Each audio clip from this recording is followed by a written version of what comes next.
Art.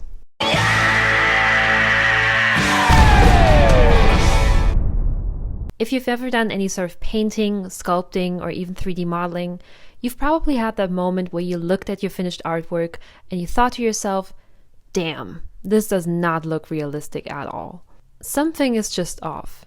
Maybe it's the color, maybe the perspective, maybe the lighting. No matter what it is, that art piece that you actually had quite a bit of fun with in the beginning now is much less enjoyable to you because of that. So you just put it in the corner, forget about it, and hope that your next piece comes out looking much more realistic. I've been there numerous times, and it is so frustrating to say the least. But why are we so obsessed with hyperrealism?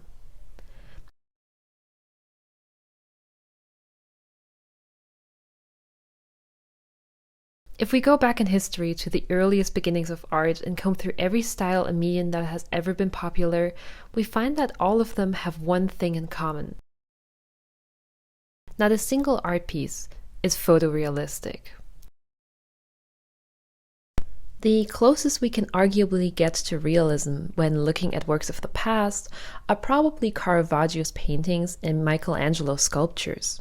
However, even here, the stylistic choices made by the artist prevent their pieces from transcending into hyperrealism. Caravaggio's David with the head of Goliath is incredibly detailed. Caravaggio paints faces so well you can actually feel David's triumph and Goliath's disbelief and pain through the screen.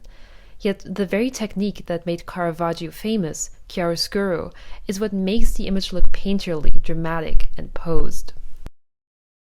In Michelangelo's rendition of the same figure, David's physique is wonderfully sculpted. However, he has a head that is seemingly too large for his body. It makes sense, however, when you take into account the statue was meant to be viewed from below, as it originally stood up high at the Palazzo Vecchio. Also, don't get me started on how Michelangelo models women.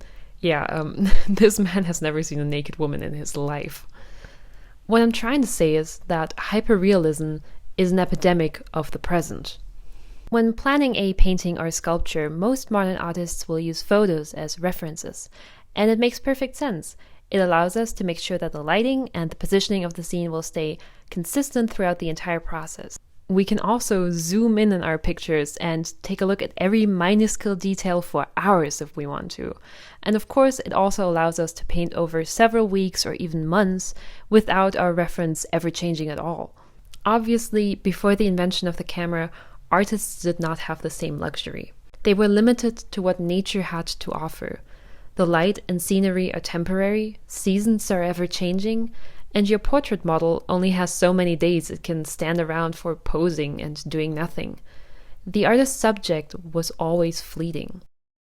Artists had to actively choose what level of detail to include in their pictures and what to carefully omit without destroying the original vision. They didn't have time to individually draw every strand of hair or every fine line simply because the model could look all different in the next painting session. Like, imagine going up to Marie Antoinette inches from her face and telling her, "Could you hold still for like 12 hours while I'm trying to draw your pores?" Yeah, that just doesn't happen. So whilst the desire to create hyperrealistic paintings has certainly always existed, its execution was limited by the resources available. Photography made it possible. But this begs the question, why did hyperrealistic art not happen earlier? The camera was first invented and sold in the 1800s after all. One factor was that early cameras were, well, shit. The resolution simply was too grainy and the lens too primitive to capture every detail needed. They were expensive too. Another reason is that once cameras became more commercialized, the world of art at first seemingly rejected them. Why paint realistically with the help of a camera when that very instrument does the job for you and does it even better? Feeling replaced by technology, artists sought to paint what photography was unable to capture. Art became dominated by portrayals of feelings, dreams, science, and popular culture, which all started to blend together in this confetti explosion of newfound artistic freedom. The impact of the camera on art honestly deserves its own video, but for the sake of this one, we'll cut it short here. As with every era of art, this too had to come to an end. By the beginnings of the 21st century, art styles were more abundant than ever before, but whilst the surrealism of the last century still proved significant, people were starting to get bored with the like of Kandinsky, Picasso, Dali, and Warhol. Enter hyperrealism. The technology had finally caught up with the vision. Today, hyperrealism is everywhere. By simply typing in art or art tutorial into Google or Instagram or TikTok, you will sooner rather than later come across numerous images of photorealistic art. How many times have you seen that realistic eye or lips or fruits or whatever item is popular for like no reason at all? God, I hate that fucking eye so much. It has become inescapable. However, I'm not here to complain about an art style per se. I'm here to critique the notions that came with it. With the emergence of hyperrealism, people somehow started to believe that art which does not aim to emulate reality is somehow less worthy of attention, praise, or even financial success. This is obviously not a viewpoint shared by everybody, but the general public seems to agree that modern high culture is hyperrealism. People still hold well-established masters and classics in high regards, despite their potential lack of photorealism, yet somehow this lenience is not applied to their modern equivalents. Somehow this is art, but this isn't. This is art, and this isn't. This is art, and this, well, you get it. Somehow we are conditioned to think that hyperrealistic art is more difficult to produce and that it requires more skill and attention, when in my personal experience that really isn't the case. Throughout all my traditional digital and 3D donut blender model making art adventures, I have found that it is all equally difficult and challenging.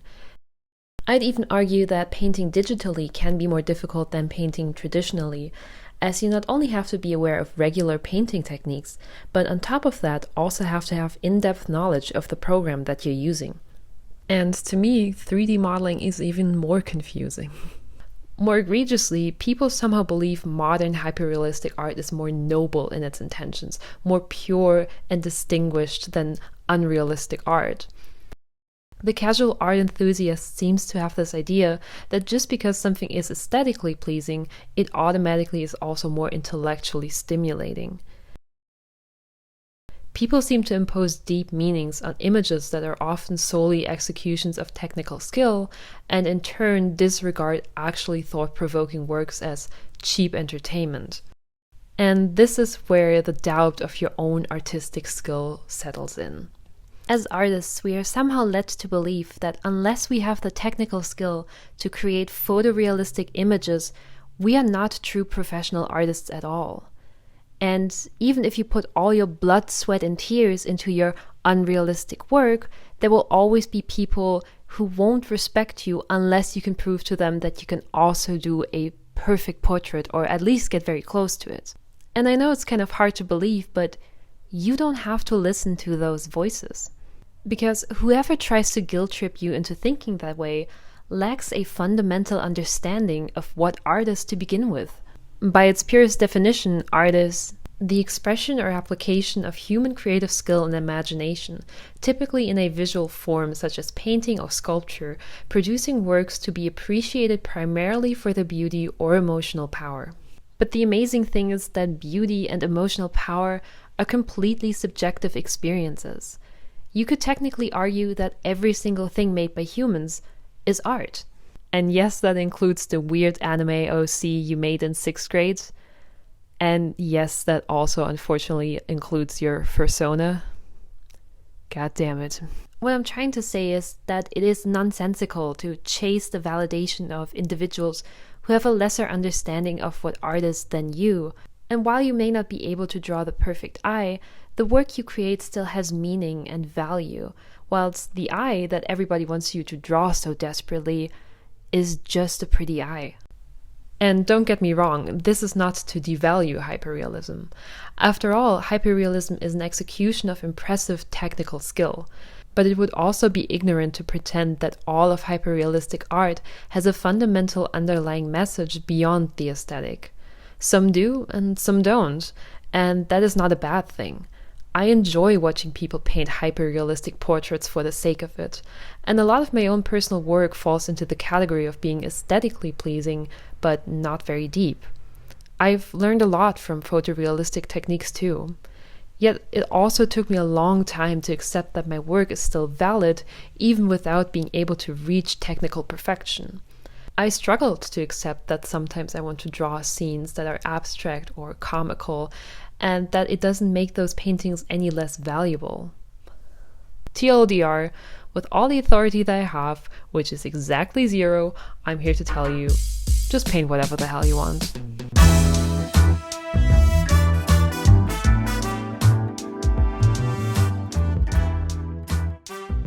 Thank you for watching. As you can see by the shitty setup, this is my first video.